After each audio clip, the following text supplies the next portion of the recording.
very interesting to me that God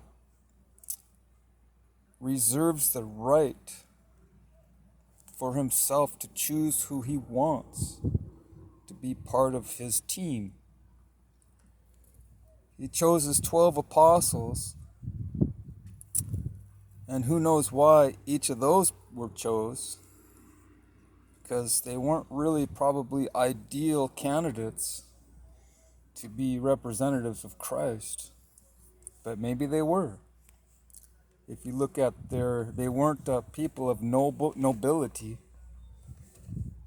so you just, I guess, have to factor in God's grace and his mercy towards people who were not considered of high esteem in society, because they weren't. They weren't doctors, they weren't lawyers, although Luke was. Luke was a physician.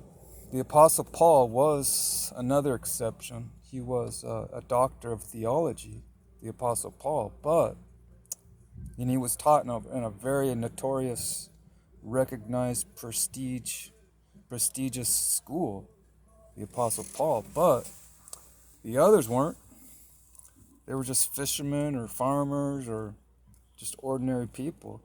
One was a tax collector who was very despised by his countrymen because they worked for the Roman Empire. And it wasn't just that they worked for the Roman Empire, but they were ripping off their fellow brothers in Judaism, their fellow Jews, their comrades, and people who shared their same ethnic and national heritage, Israelites. These tax collectors were ripping them off, charging them exorbitant fees,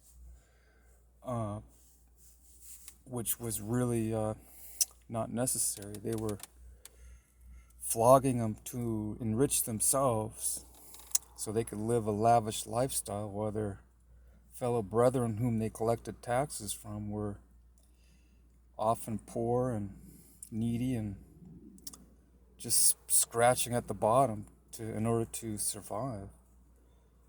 But the other ones that he chose were, one he chose was a thief, Judas, who was unfaithful, and he betrayed him ultimately.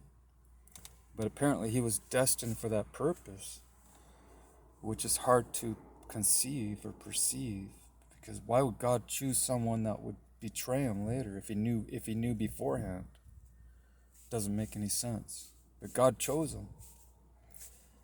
The only way I could rationalize it is just taking a broader perspective, looking at the big picture.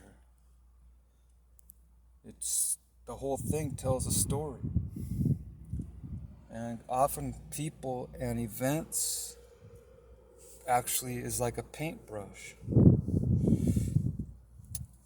The people and their activities show a divine story, ultimately, of how God works and what he's going to do in the future. And so people would act out prophecy, even unbeknownst to themselves. They didn't even know they were acting out prophecy. They were just acting out according to God's plan and didn't even realize it. But God makes choices based on his foreknowledge. How that works with free will, I do not know. Free will and God knowing beforehand who you are and what you're going to be, and yet a person still has a choice? That's hard to reconcile. But somehow they both work on a level that's not fully understood, from the human point of view.